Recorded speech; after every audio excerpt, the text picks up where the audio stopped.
So in this exercise, we talked about state machines. We talked about the basic idea that a state machine is code that runs differently depending on the value of an internal variable called state. We talked about the idea of a state diagram as being a way to indicate how the machine or how code runs from different mode to mode to mode. We talked about how code can be executed on the transition between states, or how limits and other parameters can be checked during a state. We created a typedef to contain both the device references for the hardware we need for our state machine, as well as the internal data. Finally, we created a sub-VI, which in this case we placed within our teleop VI to contain our state machine. Now that you've seen this approach of creating a state machine, I want to make some slight modifications to this code. Some of you may have noticed that we never made use of the current motor speed or the 3 Boolean input values. I want to make that modification now and show you how we can take advantage of that information in a debugging dashboard type of application. So what we're going to do is just move everything over a little bit, make a little bit of room so that we can move each of our digital input get commands to be outside the case structure. Because what we're going to do is we're actually going to get the digital values every time through the loop. So we're going to read the lower limit value,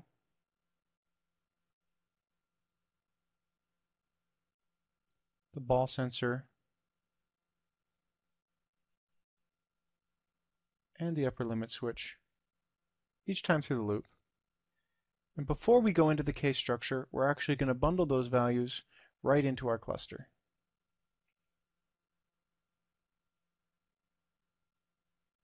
So we're going to start with the lower limit switch value, a little bit more room, clean up our wires,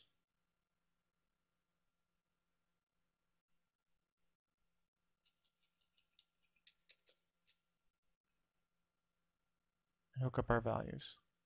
So there's our lower limit switch. There's our ball sensor next. And there's our upper limit switch third. Again, just make a little bit more room.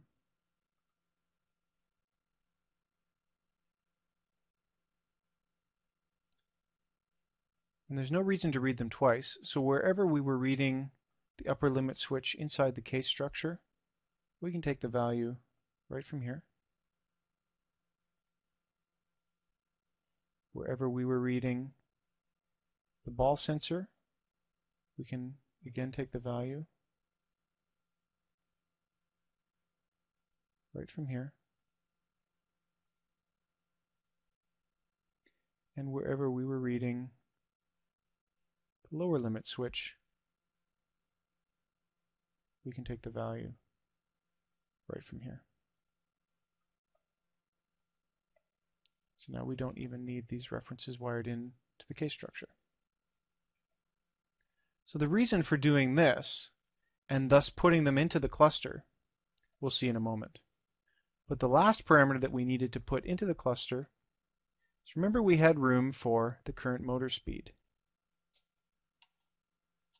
Wherever we're writing to our motor, let's also write that value into the cluster. Let's go through each of our cases.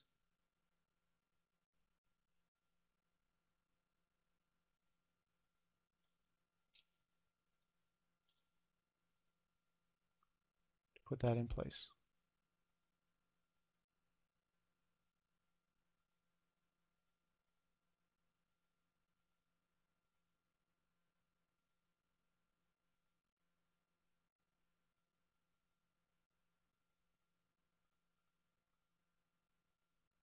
There.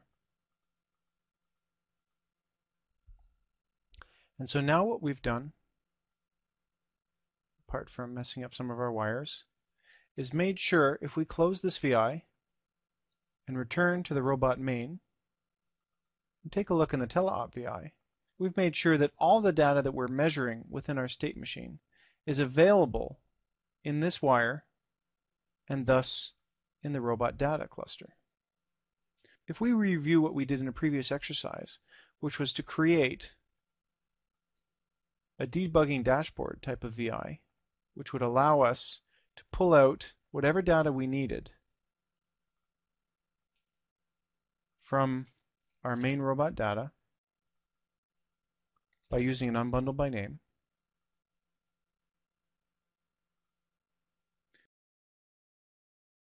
Then we could create a debugging dashboard just like we did before, but notice now that we have access to all of the information in our state machine, including the current state, the delay end time, the values of the 3 Boolean inputs, and the current motor speed. So this is a tremendous benefit that allows us to debug and test. And when it comes time to make your dashboard, which will run in competition, that same information can be available then. So the act of making all these internal variables inside the typedef makes it very easy to do debugging, testing, and just to make sure what state everything's in. So if we were to pull out just the values we want to see, such as the lifter state, we could create an indicator for that in our debug screen. And we could also create indicators for each of our digital inputs so that it would be very easy to debug the state of our lifting mechanism.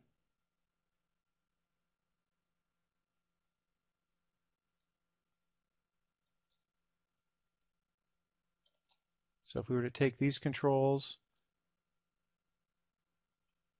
align them, and space them properly, we could resize them so that we could very easily debug and see what's going on. Thank you very much for watching this video. There have been several pop-ups throughout this video which, for subscribers of the lvmastery.com online training, will drill you right into the training material relevant to that particular section.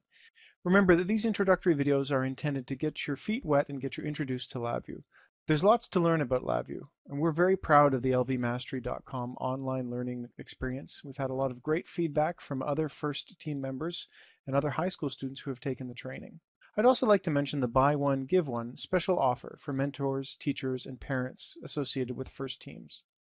We're allowing anyone who's associated with the FIRST team to purchase the LV Mastery online training for the academic price of $500 for all 3 courses. And for anyone who takes us up on that offer, we'll donate a training seat to a member of their team as well. Thank you very much for watching. This has been Ben Zimmer from lvmastery.com. Bye for now.